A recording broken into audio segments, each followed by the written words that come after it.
Attention, the following broadcast has been approved by Outcasted OC. Viewer discretion is advised. Incoming transmission in 5, 4, 3, 2, 1. What's going on, guys? Welcome back to Outcasted OC, here with me covering Smackdown this week for you guys. I know I normally do NXT, but you didn't get an NXT review for me this week just because it's been a bit hectic, so I thought I'd jump on and cover Smackdown while Ross and Gia are on holiday. Hope they're having a good time. They get back either today or tomorrow. Have a good flight if it's right now. Let's get straight into Smackdown. But actually, no, before we do, make sure you subscribe to the channel, hit the thumbs up button so you never miss a video, and I'll do the other description stuff at the end. Let's just get to the Bloodline segment at the end, because it's a big part of Smackdown this week, and I kind of want to talk about it all at the same time, so I'll save that. But first, we'll talk about the best match by far this week on SmackDown. It was the United States Championship match. We got the challenger Andrade earning this opportunity after beating Carmelo Hayes in I think it was just a best of 5 series that kind of just became a best of 5 series, defeating Carmelo Hayes. He is taking on the champion LA Knight. Now, what I will say this, and this is the one thing that I will take away from this match, is WWE, please do something with Andrade. Anything, please.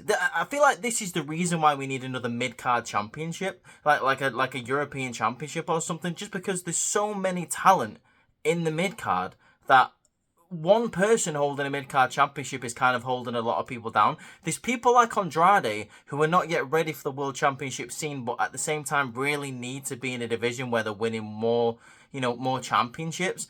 And I don't think the US title is for him at the moment just because LA Knight is so popular. But Andrade really showed, and this is the first time for me since he's come back, he really showed in this match why he is considered one of the most underutilized people on the roster. One of the best luchadors, or, well, he was a luchador, he doesn't wear the mask anymore, but like one of that style of wrestlers in the world. He's one of the best that does it. Andrade just absolutely taking it to LA Knight in this match. Dare I say, probably carrying LA Knight in this match. Not that I'm saying LA Knight isn't a bad wrestler. I'm saying that Andrade is just better in the ring. He's got more moves to his arsenal. He just looked far better than LA Knight in this match. It's just LA Knight is far more popular, and he is pretty decent in the ring. Andrade hitting a beautiful moonsault to the outside of the ring halfway through this match. There's another point where he goes for a moonsault inside the ring. LA Knight moves out of the way, and Andrade is able to recalculate in the air where he's going to be and ends up hitting the move anyway. He hits the double knees, 1, 2, and he just gets a 2 count on LA Knight. Gets up, he hits the spinning back fist, does Andrade. 1, 2 again.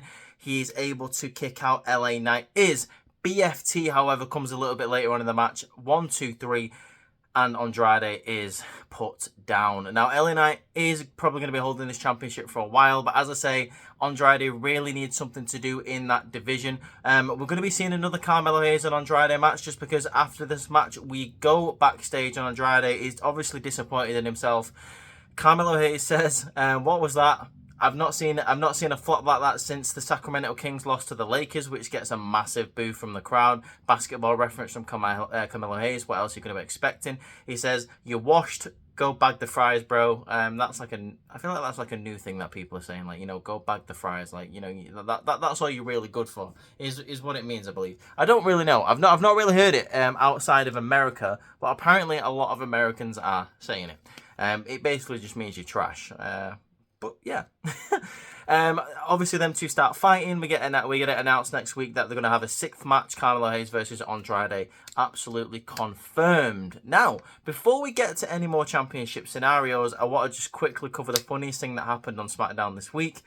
Chelsea Green preparing for the trash match versus Meechim. This was very funny. She has got the high-vis jacket on. She's got like a hard hat on to protect herself. She's like smashing kendo sticks everywhere. She's she's basically at a dump, just like training for the match. She hits this trash can or this dumpster and says, "Is that you? Is that you in there? Is that you in there, Meechim?" She opens it and it's a raccoon. She absolutely screams. Then she says, "Meechim, you will pay for this." I'm really looking forward to this match next week. I can't really tell you who's going to win, to be honest. It's up in the air. Most likely it's probably going to be Meacham, because Nia Jax needs more face opponents, and I think Chelsea Green has a lot more stuff to offer on different parts of the card for now. I don't think she needs to be going after the Women's Championship at the moment. Let's get on to another thing that's a bit inconsequential in the night. We get Giovanni Vinci having a rematch with Apollo Crews. Now, this match does go on for a little bit longer, however, it yields the same result, where Apollo Crews rolls up Giovanni for the 1-2-3. Giovanni is absolutely livid about this, attacks Apollo after the match, hits the brainbuster, starts beating him down, kind of gets his heat back. But again, this is a second loss for Giovanni Vinci as he's come back with this new character. I'm not really sure what they're planning to do with him. I just hope they do something with him, because he is very talented. I'm interested in this new gimmick. You kind of get a bit of an Alberto Del Rio vibe from it before he went crap and he turned into a horrible person. I mean, he already was a horrible person, but you understand what I'm saying. Before everyone knew he was a horrible person and he was having great matches in WWE, that kind of style, that guy, I want that guy from Giovanni Vinci, that specific Alberto Del Rio. I want that from Giovanni Vinci, nothing else. I don't want anything else from him. I don't want any more characteristics from Del Rio to transfer onto Giovanni Vinci, apart from maybe the first 2 years of Alberto's career. Does that make sense? Probably not. Let's just swiftly move on, okay? Because wow, yeah, that was terrible. Before the tag team match tonight, Nia Jax warns Tiffany Stratton that if Bayley or Naomi are able to get the pinfall, that she might consider leaving Friday Night Smackdown as well. So Tiffany Stratton does get a little warning there. Before we get into this match, Bayley and Naomi are arguing about who is going to get the pinfall, who is going to get the opportunity, and if either or of them gets the pinfall, the first person who's going to be getting that championship, if they win, is the other girl. But obviously there's a bit of tension in this match. Speaking of this match, I didn't really rate it, to be honest with you. It was classic. Obviously the other person doesn't want the other person to get the pinfall, so at some point one drags one off the other pin and then the other girl drags the other off the pin. Classic. There's a moment in this match where Tiffany Stratton accidentally hits Nia Jax with a swanton bomb. She apologizes profusely to Nia Jax. There's a moment where Bayley and Naomi hit a beautiful back body drop, like a double back body drop onto Nia Jax. It looks really cool. I enjoyed that profusely. But at the end of this match, so Bayley is in the pin for Nia Jax, but then Naomi also rolls up Nia Jax. It's a bit confusing. 1, 2, 3, both of them are in the pinfall. And both of them have their arms raised. But the problem is, both of them pin Nia Jax. Nia is absolutely fuming, isn't very happy with Tiffany Stratton, obviously, because she was nowhere to be found. A little bit later on in the night, we get Nick Aldis talking to either woman and saying, there can really be only one person who wins and goes on to get this championship match. I'm sat there kind of like, why? Because have you never heard of a triple threat in your life, Mr. Aldis, Nicholas Prickles? Why can't they just both have the match? Like a triple threat at Bad Blood. I don't know. I don't know why that's not a thing. So next week, or in 2 weeks' time, or whenever it is, Bayley and Naomi are going to be taking each other on. The winner gets the championship match at Bad Blood versus Nia Jax. Again, don't know why this can't just be a triple threat. I don't know. I didn't really understand the logic behind that. They both won the match. Why did they both need to go through another hurdle to get a championship? I don't know. I really do not know. Let's go to the face-to-face now at the stadium in Atlanta. I don't know which stadium it is, but anyway, there's a really dramatic music. It reminds me of like Power, that show produced by 50 Cent. That's how cool it is. Roman Reigns is already stood in the middle of the stadium. Cody Rhodes pulls up in the bougie car. He walks to meet Roman Reigns in the middle of the stadium. Roman Reigns says, "Look at where we're standing. You see this field? So you see, everywhere that you look in this stadium is mine. This is my stadium. This is my field. This is where I used to play football. This is where I shed blood, sweat, and tears. So everything that you see is mine. And if this is my stadium, this is my city." Now, Cody Rhodes counters that and says, "Well, if you look just over there, you'll see an arena where my family, it's called now the Wells Fargo Arena, I believe, where my family for generations has spilt blood, sweat, and tears fighting for what they believe in. So, this is also my city. Now, Roman Reigns turns around and says, I'm in a very unique position for the first time ever. They've took Jimmy off me. They took my wise man off me. They took my bloodline off me. They took the Ula Fala off me. For the first time ever, I've got no weight on my shoulders. I've got nothing to lose. And once we beat the bloodline, I'm coming for that championship. Cody Rhodes says, I'll counter that. I remember before WrestleMania, I said, after WrestleMania, you'll be a chief without a tribe. I'm going to one-up that and say, you have everything to lose. There is already a tribal chief in WWE, head of the bloodline, and it's not you. There's already a WWE champion on Smackdown, and it's not you. You have everything to lose because you will no longer be the #1 box office draw. You will no longer be an automatic WrestleMania headliner. And if you're none of those things, they've taken your tribe off you. They've taken the Ula Fala, Jimmy and Paul. Then who are you? Because you're certainly not Roman Reigns. Roman Reigns turns to Cody and says, what do you want from me? What do you want from me? Cody says, I want your word. I want your word that I can trust you. That you'll have my back as long as I have your back. And Roman Reigns says again, yeah, you'll have that. But once this is over, I'm coming to take back what's mine. And he goes to walk away and Cody sort of stands in his way and he goes, you're in my way, Cody. You're in the way of my life. And I thought that was a really, really cool segment, the face-to-face with Roman and Cody. I thought that was really cool. Because they've not turned Roman Reigns into a babyface. They've turned him into this badass who everyone just happens to cheer for, which I thought was really, really interesting. Throughout the night, Byron Saxton tries to get, Kevin Owens' comments on what he's seen in this face-to-face, and he says he's not really sure.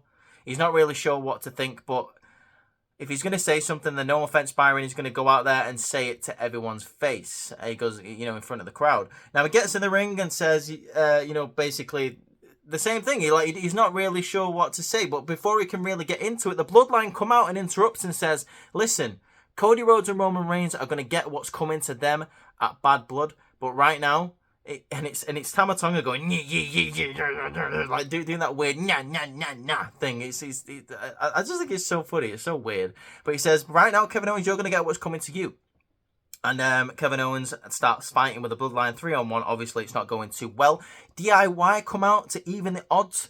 And those three people are fighting. Obviously, where's Nick Aldis? Well, he's right there because he's the best general manager and says, I'm sick of you guys fighting without the bell ringing. So what we're going to do tonight, I think you know where we're going with this, Sacramento. We're going to make a 6-man tag team match. DIY and Kevin Owens versus the Bloodline. Jacob Fatu, Tanga Loa, and Tama Tonga. Now, the Bloodline have just been raining hell all the way through the night. At the start, it was very, very funny. They all had to go through the metal detector, which they all beeped, by the way. Jacob Fatu, the security goes to pat him down, and he just beats down all of the security members. It's very funny. Solo Sikoa is nowhere to be found tonight. But at the end of this night, we do get the 6-man tag team match. Kevin Owens is in the ring waiting for DIY to come out. On the Titantron, we see that the Bloodline are beating down DIY, so obviously they're out the equation. The Bloodline come out and start beating down Kevin Owens again, 3-on-1. Who is going to help? Well, I'll give you a clue. They bring the swag like nobody can. Street Profits come out and help Kevin Owens even the odds. And now it's the Street Profits and Kevin Owens versus the Bloodline. Now, this is a very hard-hitting match. Montez Ford looks really, really cool. Angelo Dawkins, again, one of the most unsung heroes, and they actually mentioned this on commentary, one of the more unsung heroes of SmackDown and the tag team division as of late. I think he's really, really been doing well as Angelo Dawkins. I think he's improved quite a lot, to be honest with you. Over the past year or so, I think he's really, really improved. I'm not going to lie, this match comes to a bit of a weird ending.